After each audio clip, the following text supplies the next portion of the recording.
hella drama in there. Hella drama. Pay attention or die. It's Friday afternoon, so I feel like I should be very honest with all of you. I was here to speak about AI. I didn't know exactly what I was going to talk about. So I did exactly what any self-respecting person does in 2023. I cheated. I used ChatGPT.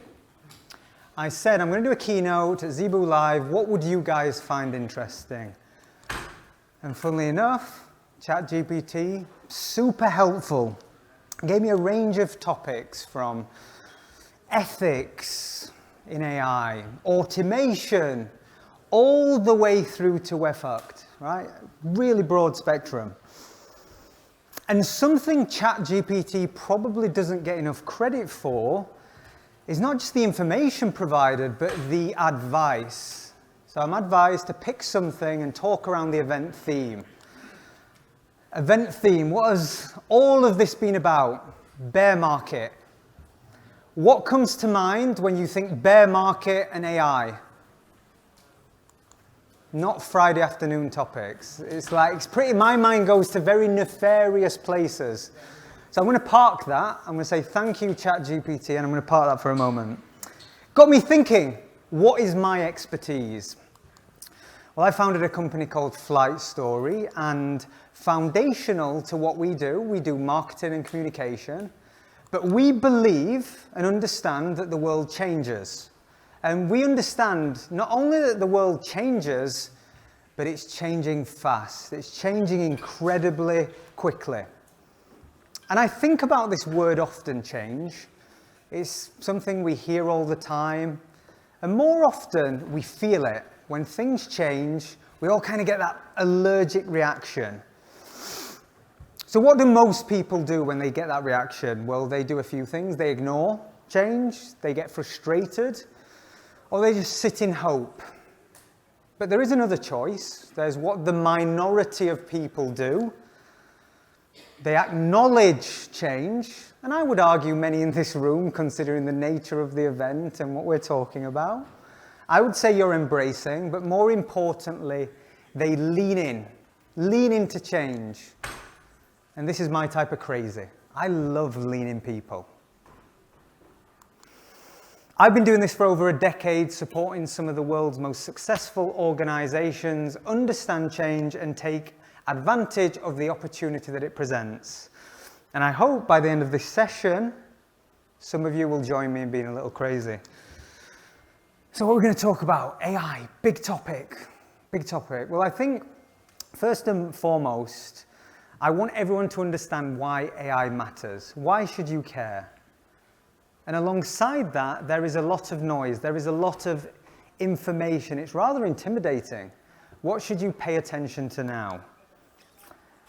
And whenever you want to understand a topic, what most people do is they go deeper. They zoom in. And in part, that's part of the solution. But if you truly want to understand something, it's important that you zoom out. So let's just forget the word AI for a second. Let's talk about innovation. There are only 3 outcomes when we innovate in the world. Number 1, the world changes. The internet, the computer, social media. Many of y'all are going to say the blockchain. The world fundamentally changes as a consequence of these innovations. There's a second category of innovation. Temporary, hype, fads. I replaced every single TV in my house to a curved TV screen, thinking I would never see a flat screen again.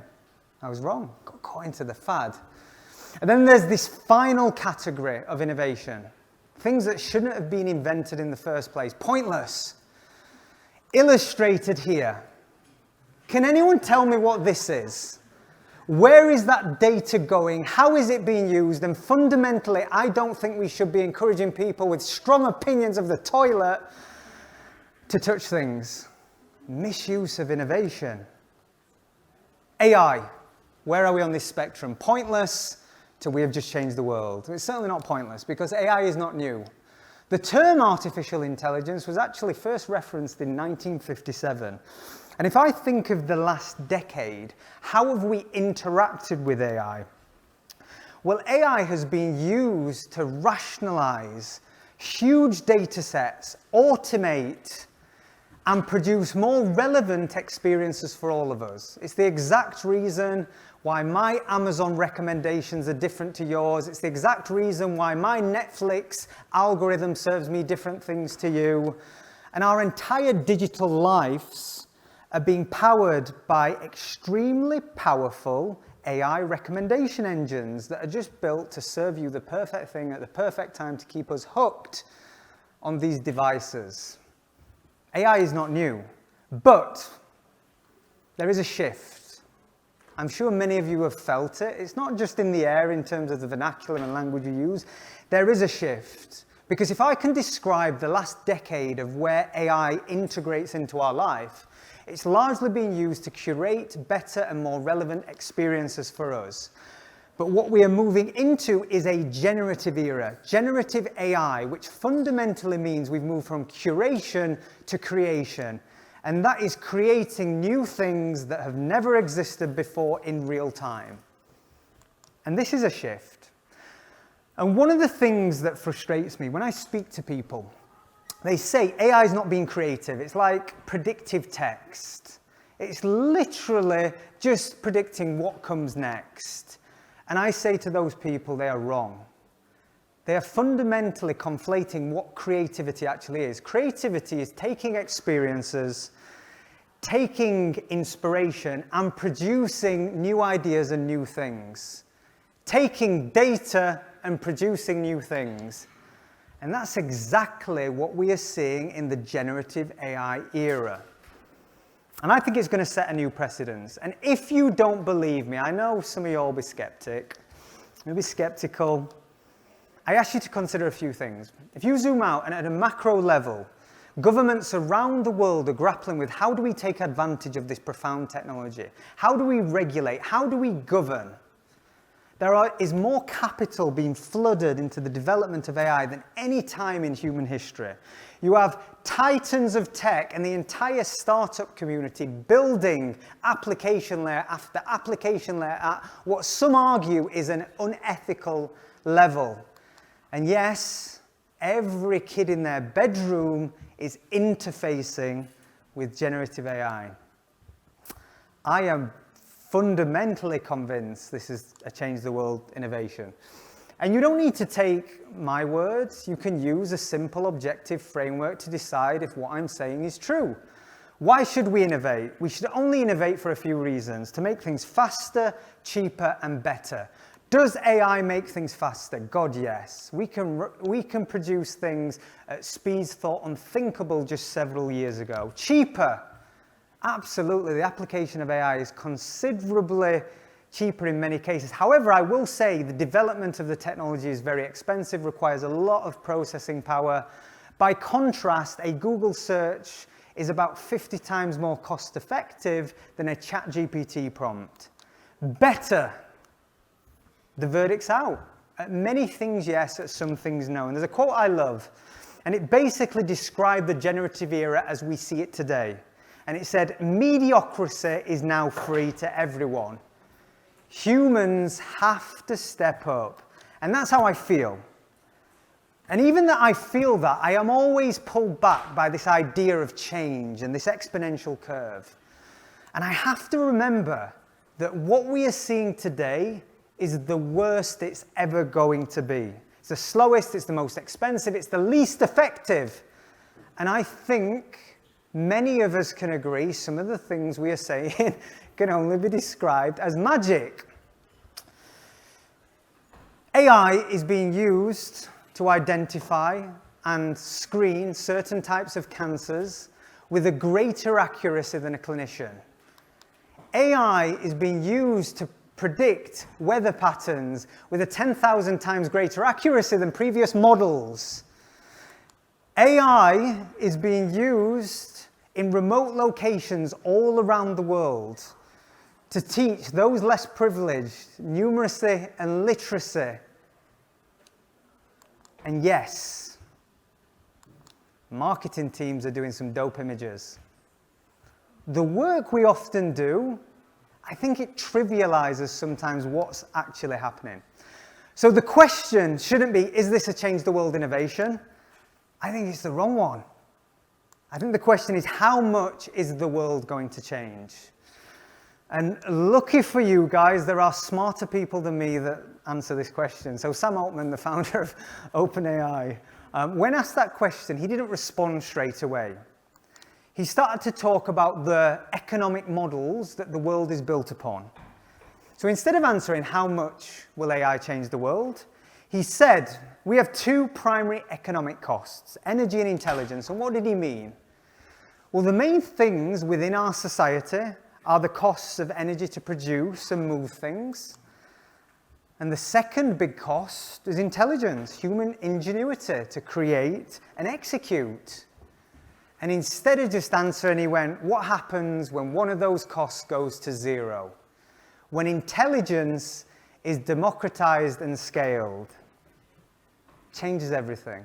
It really does. And it's Friday afternoon, so I usually spend a bit longer talking about some of the perils of AI, but I'm not going to do that. There are unintended consequences to all technology, and there are things we should be cautious of. But what I'm encouraged by is the opportunity. The opportunity is profound, vast, and varied. So, what should you pay attention to? What is the opportunity right today? I'm going to go really practical, and I'll speak from a personal perspective of running a business. We're about to move into an era where productivity will expand considerably. We are going through a productivity paradigm. In the simplest sense, I can 3x my productivity and attend 3 times as many meetings by sending my Firefly, a little rude, having it curate the recommendations for me and drop that into my Notion, and then I can act. That's one simple example, but there are many. I could go on for days and days around how small teams are now going to achieve things only possible by teams much greater resource than them. Intelligence. We all have intelligence at our fingertips. In my world, I can take the top 100 top performing TikTok videos in any category, and I can say, give me 5 characteristic traits of these videos that will give me a structure that will inform my decision making and my creative choices. Everybody within every single team is enabled to do this. And developers, there are some of in the room. Developing was this language that few understood, and it was a superpower. Developing is going to change. GitHub, 50% of all code on GitHub is now artificially intelligent created. That's profound. Think of that exponential curve and what does it mean? So of course, the big question, jobs go. Some jobs will go. But I'm encouraged because many will be created, and most of all, jobs just change, right? And the thing that I get really hyped about is if you remove all the technical barriers that used to exist in the world, the barrier to create anything and everything has been lowered so significantly.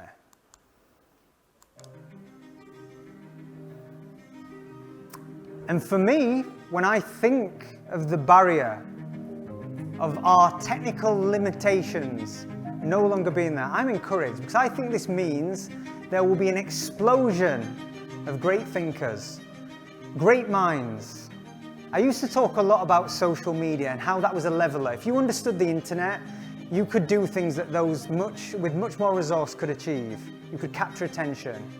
Now we can do this across everything. And AI, particularly generative AI, is powering this movement. So I'm very encouraged by this. I'm super hyped and illustrated time and time and time again by things like this. Okay, coming up soon, Stephen has a podcast. Some of you will be familiar with it, Diary of a CEO. How are teams like DOAC using AI? Well, a few months ago, we were speaking to Spotify, and we asked the question, very ambitious, world domination in our size. We asked the question, what is stopping us growing into international markets? Spotify said the most obvious thing, language. Language is a barrier. So what did the team do? They set out to find the most efficient and effective way to translate DOAC, Diary of a CEO, into multiple languages to open up new markets. They hired Dave. Dave spoke 3 languages. Japanese, believe it or not, Spanish and Italian. Didn't sound like Steve, so they had to figure that piece out. But Dave was very competent. A few months passes. Wheels are in motion. This happens. When you say the word toxicity, how are you defining it? You're saying like toxic chemicals, cosas que introducimos en nuestras vidas, en nuestra piel, consumimos, inhalamos, tenemos a nuestro alrededor y que están en nuestros alimentos, etc. Stephen learnt Spanish. He's a very talented guy, but he learnt Spanish. I want to put this in context. Dave and his role is now redundant. And I don't take pride in that, but what I do take pride in is the idea that AI solved the biggest blocker in international podcast expansion in a matter of weeks.